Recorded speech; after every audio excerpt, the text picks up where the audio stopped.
आप सभी को राधे राधे राम राम।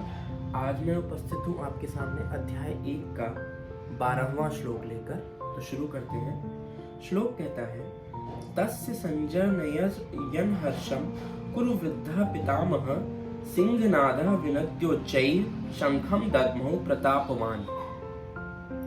तो इसमें श्लोक में कहते हैं, इस प्रकार अपने बलाबल का निर्णय लेकर शंख ध्वनि हुई। तो भीष्म ने अपना शंख बजाया और इसमें ये कहते हैं कि सिंहनाद के समान कौरवों में वृद्ध प्रतापवान पितामह भीष्म ने उच्च स्वर से सिंहनाद के समान भयप्रद शंख बजाया। भयप्रद शंख और सिंहनाद के समान, ठीक है। तो मतलब शेर की गर्जना के समान उन्होंने शंख बजाया। शंख क्यों बजाया जाता है युद्ध के पहले? पहली बात तो एक तो युद्ध की स्टार्टिंग को इंडिकेट करता है, सब सेना को पता चल जाता है कि अब युद्ध स्टार्ट होने वाला है। और दूसरी चीज कि शंख ध्वनि से, युद्ध के समय शंख ध्वनि से एक गर्जना और जो भय प्रकट होता है अगले आपके अपोनेंट के अंदर, वो ये बताता है कि आपका जो कि हम बिल्कुल भी डर नहीं रहे हैं और हम तैयार हैं, रेडी हैं फाइट करने के लिए। तो भीष्म पितामह ने इसी इंटेंशन से अपने सामने वाली सेना में, यानी कि पांडवों की सेना में भय प्रकट करने के लिए शंख बजाया, शंखनाद किया।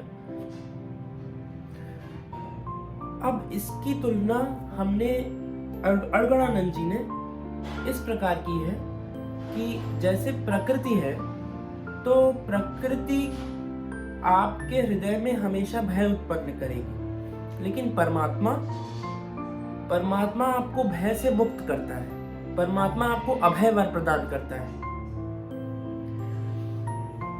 हम जितना ही प्रकृति में बंधते चले जाएंगे, जितना ही अपनी डिजायर से ओवरकम होते चले जाएंगे, जितना ही हम किसी न किसी चीज के पीछे भागते रहेंगे, हम भय में फंसते रहेंगे। भय में, मोह में और इत्यादि गलत प्रवृत्तियों में हम फंसते रहेंगे। जितना ही हम अपनी डिजायर्स को छोड़ देंगे, त्याग देंगे अंदर से एकदम, और अपने कर्म पे लगे रहेंगे और अपनी ड्यूटीज को निभाते रहेंगे जितना हमसे बन पड़े, लेकिन परमात्मा का साथ कभी नहीं छोड़ना है। परमात्मा का साथ पकड़ के तो हमको परमात्मा अभय वर प्रदान करेंगे और हमारा डरना कांपना बंद हो जाएगा। जैसा कि कहा गया है और भी जगह कि कलयुग केवल आपके हृदय में भय उत्पन्न करता है। अगर आपको जो है, आप डरते नहीं हैं, आप सत्य का साथ लिए रहते हैं, तो कलयुग आपका कुछ नहीं कर सकता। ये केवल ऐसे प्राणियों के लिए है जिन्होंने अपना सब कुछ छोड़ छाड़ के, बेच बाच के और उसके भय के प्रति अपना समर्पण कर दिया है और परमात्मा को त्याग दिया है। परमात्मा को त्यागने में उन्होंने जरा सा भी नहीं सोचा और कलयुग के छोटे छोटे फायदे के लिए उन्होंने सब कुछ अपना छोड़ दिया है। तो ये उनके लिए है। और जो लोग परमात्मा का साथ पकड़े हुए हैं, उनका न कलयुग कुछ बिगाड़ सकता है, न प्रकृति कुछ बिगाड़ सकती है। वो सब आपके फेवर में हो जाएंगे अगर आप परमात्मा के साथ है ना। क्योंकि अंततोगत्वा कलयुग को भी पता है कि उसका अंत बहुत बुरा होगा, परमात्मा करेंगे, और प्रकृति को भी पता है कि महाविनाश आएगा तो उसका भी विनाश होगा। तो परमात्मा की सत्ता से बड़ा कुछ भी नहीं है। आपको बस शरण सही जगह पे जाना है, ठीक।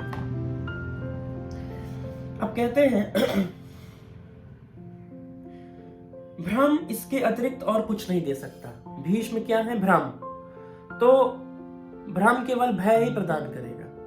भीष्म ने शंख बजाया सिंहनाद के समान। क्या भ्रम क्या कर रहा है? जितना भ्रमित होंगे आप, उतना ज्यादा आपको भय लगेगा।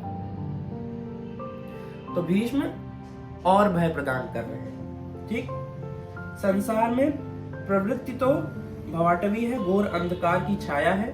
इसके आगे कौरवों की कोई घोषणा नहीं है। कौरवों की ओर से कई बाजे एक साथ बजे, किंतु कुल मिलाकर वे भी भय ही प्रदान करते हैं। तो कौरव क्या है? हमारी विजातीय प्रवृत्तियां हैं, गलत प्रवृत्तियां हैं। तो जितनी ज्यादा हमारे अंदर गलत प्रवृत्तियां होंगी, उतनी ज्यादा वो अपना शंखनाद करेंगी और उनके शंखनाद से केवल हमारे अंदर भय की उत्पत्ति होगी। तो हमें न कलयुगी मनुष्यों की शरण लेनी है, न कलयुग और माया से प्रेरित मनुष्यों की शरण लेनी है। हमें केवल और केवल परमात्मा की शरण लेनी है। जो परमात्मा बताएंगे वैसा करेंगे, बाकी जो होगा देखा जाएगा। ठीक है, तो इस श्लोक के बारे में इतना ही। राधे राधे, राम राम।